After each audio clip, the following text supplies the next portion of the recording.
KRL memberikan pilihan transportasi yang terjangkau bagi warga Jabotabek selama puluhan tahun.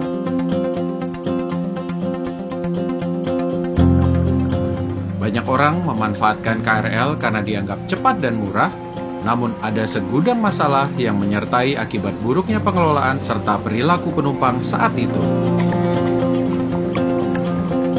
Seperti yang dialami oleh Odi, penumpang setia KRL sejak tahun 1992 yang mengalami langsung naik turunnya layanan KRL Jabotabek.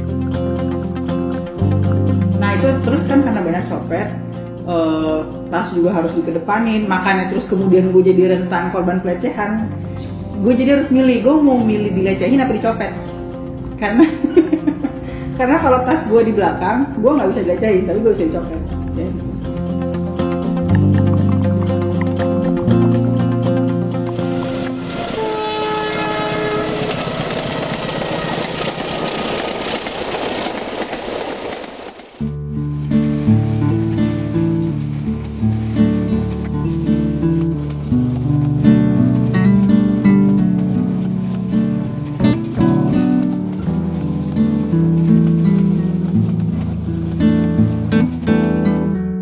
Sejarah keberadaan KRL di Jakarta Raya bisa ditelusuri jauh ke tahun 1925 saat elektrifikasi jalur kereta api di Batavia diresmikan.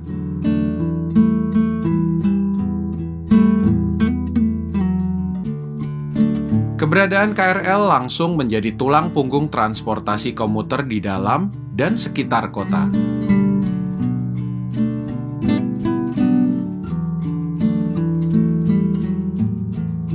Batavia saat itu dikenal sebagai metropolitan dengan transportasi publik berbasis rel yang maju untuk ukuran Asia.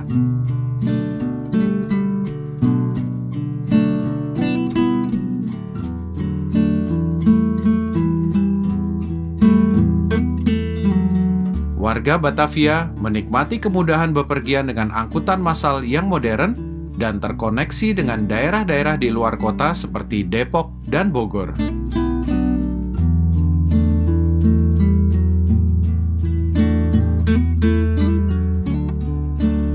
Namun semua itu berubah saat kedatangan Jepang. Pelayanan KRL mengalami kemunduran sampai akhirnya sempat mati suri di akhir 1960-an.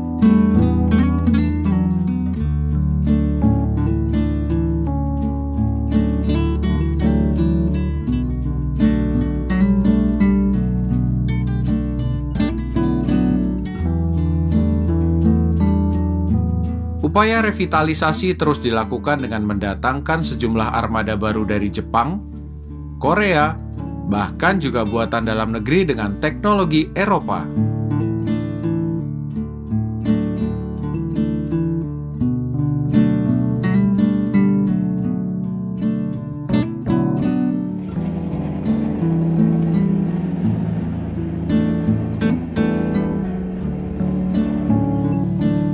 Jaringan elektrifikasi juga terus diperluas hingga menjangkau Tangerang dan Bekasi. Namun dengan buruknya manajemen operasi dan penumpang yang tidak disiplin, menjadikan KRL jauh dari kata nyaman. Pertama kali naik KRL itu, gue kelas 1 SD. Jadi waktu itu rumah kita di Tanah Abang, terus gue ikut nemenin nyokap untuk survei rumah kita di Bojong.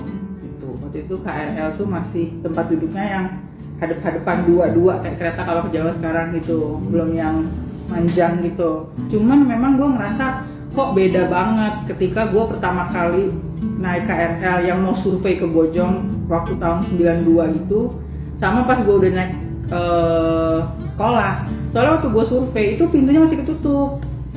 Jadi yang masih terus duduknya rapi gitu kan. Terus mungkin di sekitar gue kelas 2, kelas 3 itu gue mulai lihat tuh orang yang pintunya diganjel batu, jadi nggak bisa ketutup. Sampai akhirnya pintunya permanently rusak, nggak bisa ketutup, jadi ngablak aja terus gitu. Kalau gue bikin grafik nih, dulu 92 pertama gue naik, kayak layak lah manusiawi.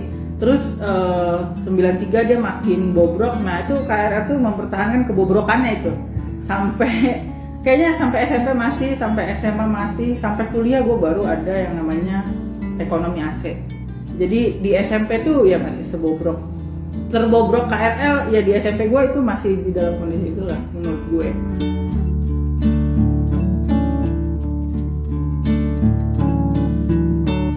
KRL pada masa itu bukan sekedar sarana transportasi, tapi juga tempat untuk mencari nafkah. Kondisi stasiun yang tidak steril memudahkan para pengasong untuk leluasa masuk ke dalam kereta dan berjualan. Oh gila, semua ada di kereta. Nggak ada. Aku mau minum, ya udah kalau minum harus standar ya, minum makan. Makanannya yang gue inget sih tahu Sumedang. Nah di kereta terus suka jual buah-buahan musiman, tergantung mangga itu ada. Ya itu kan saking banyaknya barang, kayak random banget, sampai akhirnya kan gue tuh kayak nonton di TV deh disebut mall goyang. Jadi gue nggak tahu sebenarnya siapa yang sebenarnya mengeluarkan terminologi mall goyang itu pertama kali, tapi begitu gue dengar iya ini bener banget, karena ya semua ada yang bener, lu mau apa. Kunciran, jadi kayak nih dulu kan kita apa-apa trennya lewat sinetron gitu lah kali kalau nggak salah, kayak misalnya ada jepitan kupu-kupu apa. Kalau sekarang kita bahkan masih harus lebih effort nyari di Tokopedia atau ya online shop. Dulu tuh tinggal tunggu aja abangnya lewat nanti di lu mau lu lihat ada jepitan apa di TV ya, tunggu aja nanti juga di kereta abangnya bawa gitu. Tinggal lu siapin aja duitnya. Oh dulu awalnya gue inget tukang jualan tuh masih pakai ember, jadi masih lantai tuh nggak rusak. Lalu kemudian muncullah teknologi dorong-dorongan itu. Terus akhirnya jadi mulai yang lantainya robek, terus sampai yang terekspos apa sih, ada alas, pokoknya kelopek lah si karpetnya itu sampai jadi kayak agak bolong-bolong.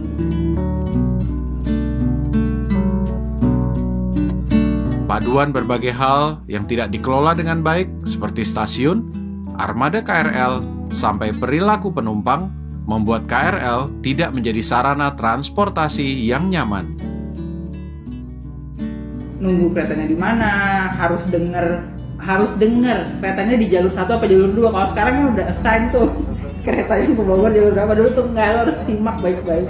Kan dulu nggak kayak sekarang, kereta ada tangganya proper gitu. Kalau dulu kan emang agak adu fisik gitu ya kalau naik KRL tuh. Jadi apalagi kalau sampai di stasiun Bogor, terus ternyata berhentinya yang peronnya udah habis.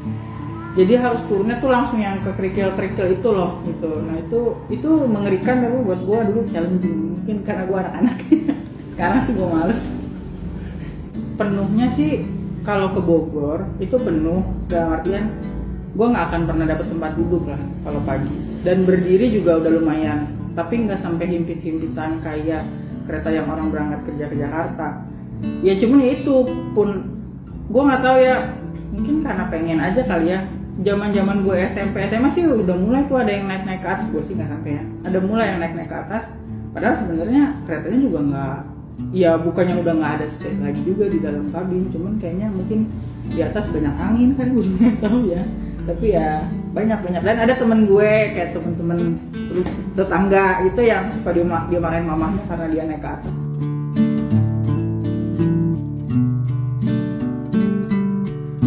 Tapi, sebobrok apapun kondisi KRL, tetap menjadi pilihan transportasi yang diandalkan oleh banyak orang untuk beraktivitas. Saat KRL tidak beroperasi, sangat dirasakan oleh para penumpang yang tentu saja terhambat aktivitasnya. Dia tidak terlalu reliable dalam arti tidak selalu tepat waktu, terus kadang-kadang lah rusak. Terus kadang-kadang kalau udah hujan lebat banget itu dulu gue nggak jalan, dan gue nggak tahu kapan jalannya, jadi nunggu aja gitu. Itu ya agak suka bikin kesel, dan kita kan transportasinya tidak terintegrasi itu ya, jadi kayak sakit kepala sih jadinya kalau dari KRL itu udah ada gangguan, karena harus cari alternatifnya angkot. Terus kalau misalnya pagi pas sekolah, lu bayangin anak sekolah sebanyak itu biasanya muat di 8 gerbong, terus mau dipindahin ke angkot ya. Berebutan angkotnya udah nggak tahu kayak apaan, gue nggak ngerti lagi. Yang agak susah sih ya itu waktu yang tabrakan di Ratu Jaya itu tuh. Nah itu udahlah, gue kelas 2 apa kelas 3 SD, nggak tahu. Terus pokoknya waktu itu tuh chaos banget. Gue inget, jadi gue nggak selesai hari itu, gue nggak selesai sekolahnya kalau nggak salah. Ke stasiun, terus stasiun udah chaos banget. Kita juga nggak ngerti, nggak ada HP ya kan. Pokoknya nggak ada kereta, terus kayak disuruh pulang aja. Nah itu terus tadinya gue sama temen-temen gue udah mau jalan kaki tuh. Jadi dari stasiun Bogor kita udah nyusurin rel gitu ke arah Bojong. Tiba-tiba pas di stasiun pas di Pasaranya ketemu tetangga depan rumah gue. Dia nanya, kalian mau kemana? Mau pulang kah jalan kaki? Soalnya nggak punya ongkos.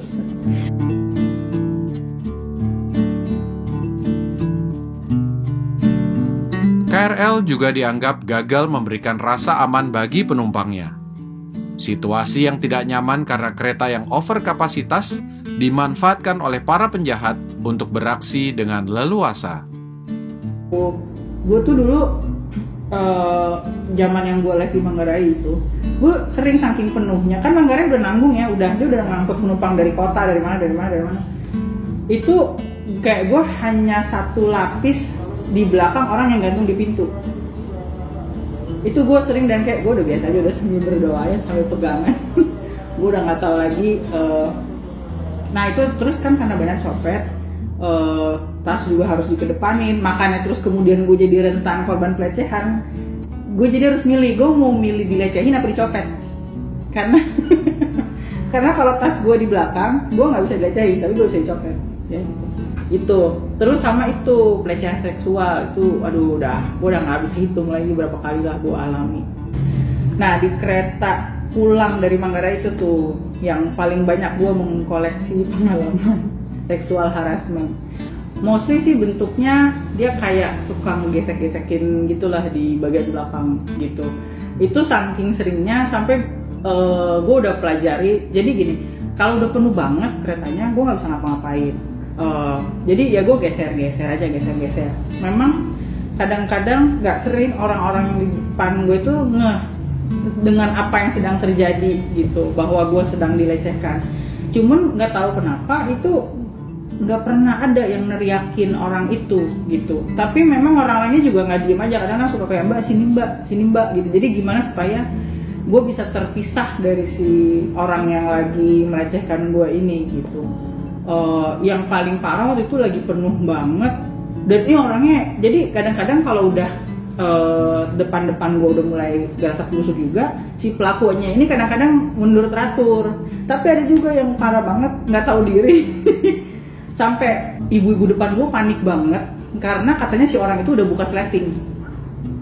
Dia kayak wah, jadi terus dia pas akhirnya gue lupa apa yang terjadi waktu itu. Pokoknya akhirnya berhasil si orang itu entah gimana ceritanya lah, karena kiri gue membuat orang itu akhirnya pergi. Ibu-ibu itu stres banget karena dia bilang kemarin apa beberapa hari yang lalu ada anak cewek juga yang digituin, dan sampai cowoknya itu sampai keluar gitu.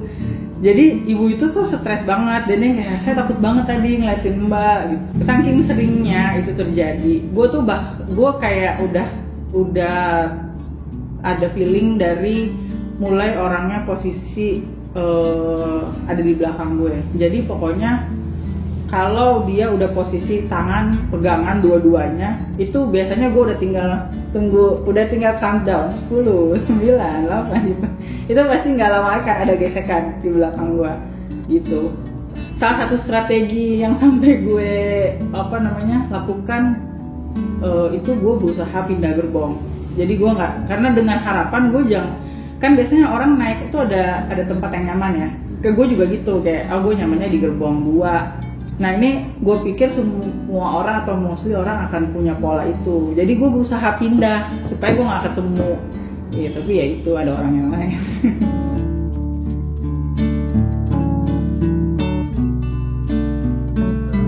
Tahun berganti, berbagai upaya dilakukan agar KRL bisa menjadi lebih baik lagi.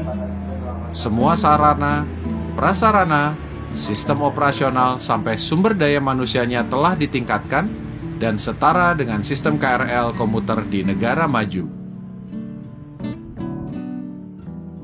Enak banget sih dibandingkan dulu. Dari segi stasiun aja deh. udah nyaman banget. Terus ya itu kayak dulu gue ingat waktu SD gue pernah mendambakan, mungkin nggak sih di stasiun ini ketahuan kereta tuh datang berapa menit lagi, sekarang posisinya lagi ada di mana, mungkin nggak ya ada teknologi kayak gitu. Dan sekarang beneran ada gitu. Jadi kadang-kadang kalau sekarang ke KRL terus lihat papan yang bahkan dia nunjukin kan ada jumlahnya berapa gerbong gitu. Ya ampun, ini yang dulu gue idam-idamkan akhirnya ada juga gitu. Udah enak banget. Terus juga udah benar ya pakai, maksudnya secara safety, pintunya udah ketutup, udah nyaman. Sekarang udah jadwalnya juga kayaknya on time ya, udah bagus banget lah gitu. Terus secara buat connecting juga sekarang udah enak banget. Dulu ya ampun, kalau mau ke Serpong tuh kalau nggak salah 1 hari cuma 1 kali deh kereta dari Bogor yang sampai ke Serpong gitu. Nggak, terus kalau mau ke Serpong kayaknya naik KRD. Dulu nggak ada KRL. Cuman kalau gue ngerasa sekarang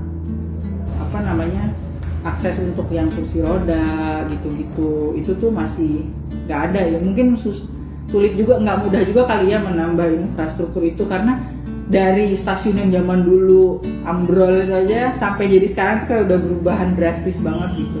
Gue sih berharap mudah-mudahan suatu hari lebih mudah aja gitu akses buat yang pakai kursi roda atau orang tua gitu, atau yang tunanetra gitu. Sekarang sih memang menurut gue petugasnya juga baik-baik banget, siap membantu gitu. Cuman apakah nggak lebih baik kalau dibikin aksesnya jadi tanpa petugas pun orang ini bisa aman lewat.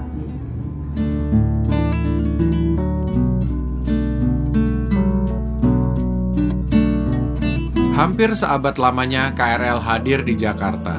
Sebuah sejarah panjang yang dimulai pada tahun 1925. Pasang surut kualitas pelayanannya tidak pernah mengurangi animo penumpang yang selalu setia menanti kehadirannya. Buruknya citra KRL telah menjadi cerita lama, digantikan dengan pelayanan yang efisien, tepat waktu, nyaman, dan aman.